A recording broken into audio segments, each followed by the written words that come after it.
Eu Sou a Lenda, o lendário filme pós-apocalíptico aí de 2007, pós-apocalíptico sem zumbis, com infectados diferentes, mas que literalmente foi um marco desse gênero de filmes, pela forma como aborda o principal protagonista, o vírus da população, o ambiente, todo o terror e suspense muito acima do normal para esse tipo de produção. Cola aqui nesse vídeo para você entender o porquê que esse filme é tão incrível e por que ele precisa de uma sequência. Fala, povo bonito que assiste esse canal lindo chamado A Gente Faz Agora, tudo bom com você que tá assistindo? Tô bem demais, eu sou o João Victor, pra você que não conhece, tô de volta hoje pra trazer pra vocês mais um vídeo, agora pra falar sobre outra produção pós-apocalíptica e clássica, né, o famoso filme Eu Sou a Lenda, do Will Smith, que, meu querido, se você que tá assistindo não conhece esse filme, vem conhecer, cola aqui, e você que conhece, vem entender por que ele é tão incrível e por que precisa de uma sequência. E claro, deixa esse like, ajuda muito na divulgação, se inscreva aí no canal pra você não perder nada que eu tô trazendo aqui, vou trazer muitos outros conteúdos assim. E é o seguinte, né, Eu Sou a Lenda, pra quem não sabe, basicamente mostra a história do personagem ali chamado Robert Neville, que é um virologista que vive em Nova York com a sua família e foi um dos responsáveis por trabalhar pra buscar a cura de um vírus que surgiu aí na população. Só que ele acabou ficando quase sozinho no mundo, né? Quase sozinho eu falo porque ele tá junto ali com a sua cadela, a Sam. Só que aí de cara com essa ambientação eu já preciso trazer o ponto muito interessante desse filme e dessa história. A forma como já começa abordando essa origem do vírus aí dessa história, né? O vírus que assola e infecta toda a população. O início mesmo já mostra a mulher que criou tudo isso com um objetivo até que bom. Doutora Alice Crippen, ela aparece dando uma entrevista ali contando sobre uma possível cura para o câncer que ela encontrou para a humanidade, em que ela dá explicações ali de como isso funciona, que basicamente pega, por exemplo, o vírus do sarampo e altera ele para ele virar, na verdade, um agente protetor do corpo. Usa, tipo, as coisas ruins para algo bom no corpo da pessoa. E de cara, esse já é o start, sabe? Já dá essa origem, já começa pela origem, já com esse impacto, trazendo ali 3 anos depois dessa entrevista da mulher, o que aconteceu com o mundo, a cidade de Nova York totalmente abandonada, sem nenhuma alma na rua, que vai criando pra esse filme um ambiente completamente ali de suspense e terror, que literalmente de cara eu já preciso falar que Eu Sou a Lenda é uma das produções pós-apocalípticas que mais trabalham bem essa questão do terror. De cara a gente já tem um foco ali no protagonista, que é o Robert, junto com a sua cadela ali, caçando por Nova York.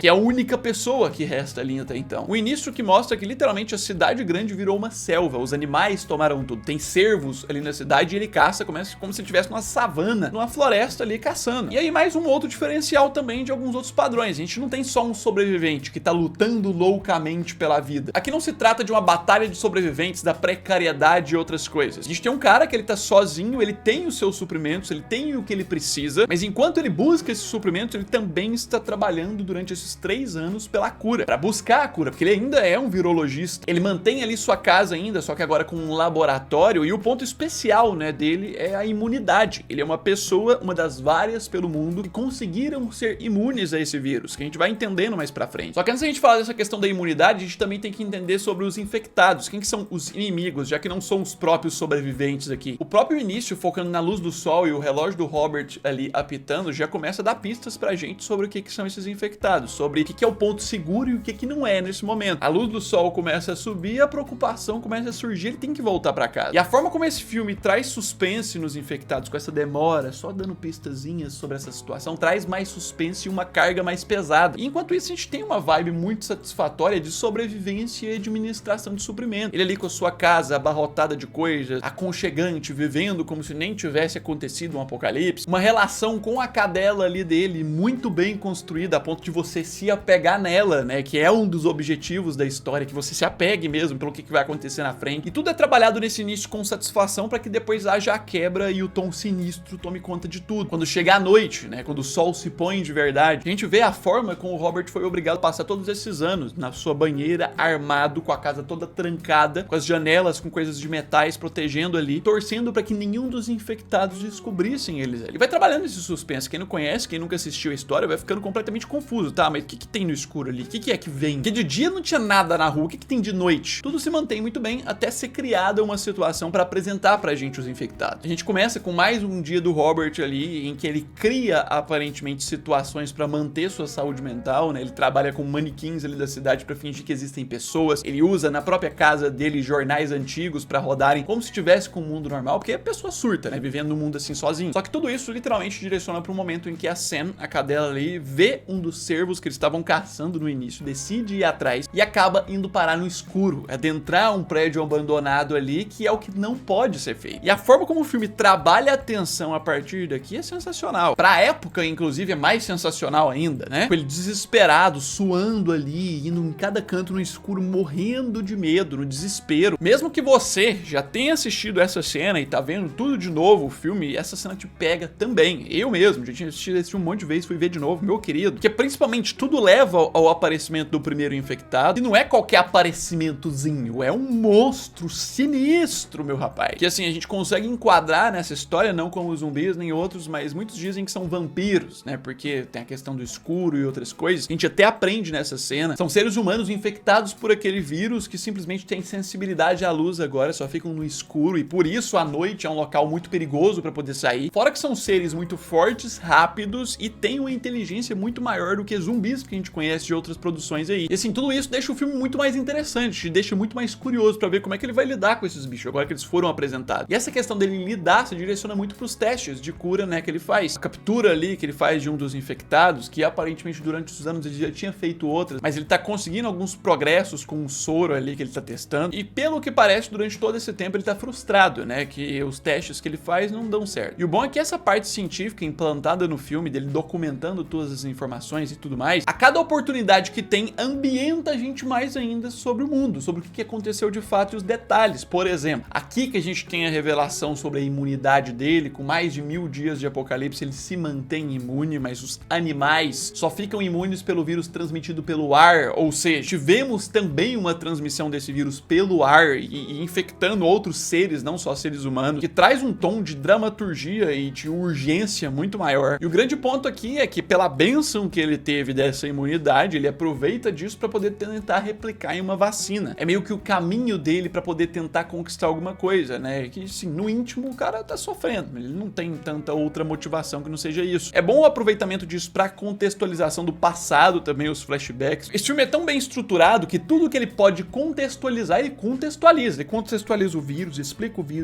a origem, explica a possível cura, explica a origem do próprio Robert, a questão da família dele, o que levou ele ali. Tudo isso enquanto a história principal tá caminhando. A questão dos flashbacks com a família dele servem mais para mostrar o impacto que ele sofre ainda hoje. Basicamente, quando começou, né, esse apocalipse aí, ele ficou como um dos encarregados ali de buscar essa cura e também de evacuar sua própria família, né? Tipo, como questão do trabalho, ele precisou se sacrificar ficando na própria ilha de Manhattan, enquanto ele colocava sua família no helicóptero. Só que o filme dá essa intenção, esse direcionamento, pra gente acreditar que a família dele morreu ali, né? Que o helicóptero acabou caindo, um helicóptero bateu ali no da esposa e filha dele, apesar de não mostrar elas morrendo em si, né? O que pode ser uma brecha pra continuação desse filme. E voltando pro presente, a gente tem na metade do filme a situação chave pra engatilhar tudo que vai acontecer ali no final, né? Com o Robert mesmo surtando cada vez mais, ficando mais louco da cabeça, tendo a ideia de que tem alguém vigiando ele, que os manequins da cidade estão se movimentando sem que ele tenha movimentado, e caindo numa própria armadilha dele ali, que mostra como a saúde mental tá ruim. Mas o grande problema é que quando ele vai acordar depois desse impacto, ele já tá de noite no meio da rua, preso nessa armadilha, ou pelo menos quase à noite, ainda tem um feixe de luz ali, mas quase se fechando, que é a única barreira entre ele e a Sam e os infectados que estão prestes a sair ali pela rua, inclusive os cachorros infectados, que o líderzão infectado lá que tá bravo com o Robert pelo que ele fez, solta, né, e decide soltar atrás deles. E se o Robert já tava perturbado, essa situação gera um gatilho muito maior pra ele, né, que tem a morte da Sam. A partir dessa treta, né, em que os infectados acabam atacando, tem a luta, tem a batalha, a Sam foi completamente atacada, destruída ali, infectada inclusive. E a gente tem essa cena muito triste em que ela morre, né, ela se transforma em um infectado e ele é obrigado a estrangular. E, tipo, é muito forte, de fato, é uma das cenas da perda de um animalzinho de estimação da TV, assim, ou do cinema. É uma das mais fortes e tristes, porque o apego que é construído durante o início do filme com a Sam é muito forte. O roteiro e a direção trabalham isso muito bem. Tipo, literalmente acaba com você que tá assistindo. Quem é um pouco mais emotivo até chora. E isso marca o momento ápice da atuação do Will Smith nesse filme. Que é aqui que ele entrega muito. Aqui nesse momento que ele tá revoltado, que ele tá louco, perturbadíssimo agora no limite, aqui que a gente vê as capacidades do cara, ele sofrendo muito e transmitindo pra gente de fato o que esse personagem tá passando na pele, né? O único apego dele, que era como se fosse uma pessoa, como se fosse uma filha pra ele, é a Sam ali, já foi, e agora ele simplesmente não tem mais graça na vida pela perda do próprio animalzinho de estimação. Ele simplesmente quase que se mata ali, né? Chamando a atenção dos infectados e querendo matar eles com muita raiva, direcionando a gente pro segundo bloco e o bloco final do filme, que traz pra gente dois novos personagens, que mostra que o mundo não é só dele como sobrevivente aí. Tem mais pessoas, no caso a Anna e o seu filho Ethan, que salvam ele e tomam conta da casa ali pra poder cuidar dele. E aqui a gente tem muito do impacto desse cara como um alien encontrando humanos pela primeira vez. Ela é uma sobrevivente que ouvia as mensagens dele que ele mandava todos os dias falando que ia estar no pier. Só que no íntimo dele ele não acreditava que ia encontrar mais alguma pessoa. Inclusive pra ele é muito difícil aceitar as informações que ela traz de que existem outras pessoas imunes. A informação que ela traz de que existem outros sobreviventes que conseguiram montar uma comunidade nas montanhas, onde o vírus não consegue resistir muito ao frio, a temperaturas mais baixas. E esse ponto é bom pro personagem dar mais informações pra gente, como por exemplo sobre a humanidade em si, os números, que literalmente a humanidade na época tinha 6 bilhões de pessoas, matou, né, o vírus 5,4 milhões, tipo, não é que ficaram infectados nada, morreram mesmo, deixando 12 milhões de pessoas imunes. Então tem uma quantidade de pessoas imunes ainda. É um apocalipse que, apesar dos monstros serem muito mais perigosos, tem uma esperança de cura muito maior, mas enquanto 12 milhões de pessoas ficaram imunes, a gente tem ali por volta de 588 milhões de infectados, que estão assim, que estão nessa condição, só querendo carne, pegar as pessoas, matar. E assim, a construção desse relacionamento é legal, direciona, né, pra um final emocionante, porque sim, o final desse filme é muito emocionante, que vem com esse problema. A partir do momento que a Anna salvou o Robert dos infectados ali no centro à noite e levou ele pra casa, ele nunca tinha feito isso, ele nunca tinha feito esse trajeto de ir pra casa à noite pra evitar com que ele fosse seguido pelos infectados, porque eles são inteligentes. A partir disso eles seguiram e depois de todos esses anos eles finalmente descobriram onde ele mora, trazendo esse grande ataque da horda de infectados pra casa dele, que obriga ele a ter que usar as armadilhas, fogo, explosões, toma conta de tudo. Tem cenas de batalha e cenas aterrorizantes desses infectados que são, tipo, entregam demais, te deixa muito aflito pra saber se vão sobreviver ou não, até que eles são obrigados a se recuarem ali no laboratório, porque é a única opção no subterrâneo, e ali a gente tem a descoberta da esperança no meio do caos, a descoberta de que aquela infectada que ele estudou lá no início, que os resultados pareciam frustrantes, que não deram certo, era apenas uma questão de tempo para que ela reagisse bem à cura dele. E sim, ela tá direcionada a ser curada, trazendo a gente pra um desfecho emocionante e heróico, que assim, pra época era até que inovador, hoje em dia não é, mas pra época era, com o protagonista cercado ali, fazendo de tudo pra proteger essa cura que ele acabou de descobrir. No meio da loucura de todos os infectados cercando ali o laboratório dele, ele na sala blindada ali com a mulher, ele sendo obrigado a tomar uma decisão difícil, de sacrificar sua própria vida pra poder proteger essa cura. A gente tem esse momento que ele pega a granada ali que ele tinha guardada, pede pra que a Anna e o filho dela se escondam numa salinha, num buraquinho que ele tem ali, de proteção contra explosões e outras coisas, segurando o sangue da infectada ali que eles conseguiram ter o resultado de cura. Segurando a cura mesmo. Enquanto ele é obrigado a bater de frente com essa horda de infectados com essa granada, se explodindo junto com eles. É pelo menos o que dá a entender aqui, né? Indo pra esse final de esperança, em que sobra a Anna e o Ethan, e eles vão pras montanhas e conseguem encontrar a tal comunidade que ela falava, que é verdadeira, em que várias pessoas conseguem viver ali, um lugar totalmente murado, e ela entrega a cura pra eles. Tipo, trazendo essa ideia de final, que as pessoas podem finalmente encontrar a cura, que a humanidade finalmente pode se recuperar por conta do Robert Neville, por conta do seu sacrifício. Que, filho, torna esse filme completamente redondinho, sabe? Muito redondo. Ele trabalha tudo do Apocalipse. Tipo, tem a perspectiva de continuação pra Eu Sou a Lenda 2 aí, e é difícil da gente conceber como eles vão fazer isso. Se você que tá assistindo quiser, eu trago um vídeo sobre isso depois. Mas, no geral, esse filme em si, a jornada do Robert ali, é extremamente bem redondinho. Desde a origem, desde a cura, desde a contextualização, a dramaturgia, a abordagem de infectados e sobreviventes, que na conclusão disso tudo, pra mim, sim, dá pra considerar que é o melhor filme de apocalipse, pós-apocalíptico aí, sem zumbis. Dos vários que a gente tem que não abordam zumbis, esse aqui pra mim é o melhor. E eu quero que você que tá assistindo coloque nos comentários, você que eu acho que a maioria já assistiu, o que você acha disso aqui, se você quer que eu traga um outro vídeo, às vezes resumindo a história completa desse universo, porque tem muito além do que a gente fala só nesse filme. Se inscreva aí também que a gente vai trazer mais sobre essas outras produções apocalípticas. Deixa esse like, ajuda muito na divulgação e no mais é isso aí, logo eu tô de volta com muita coisa. Um abraço,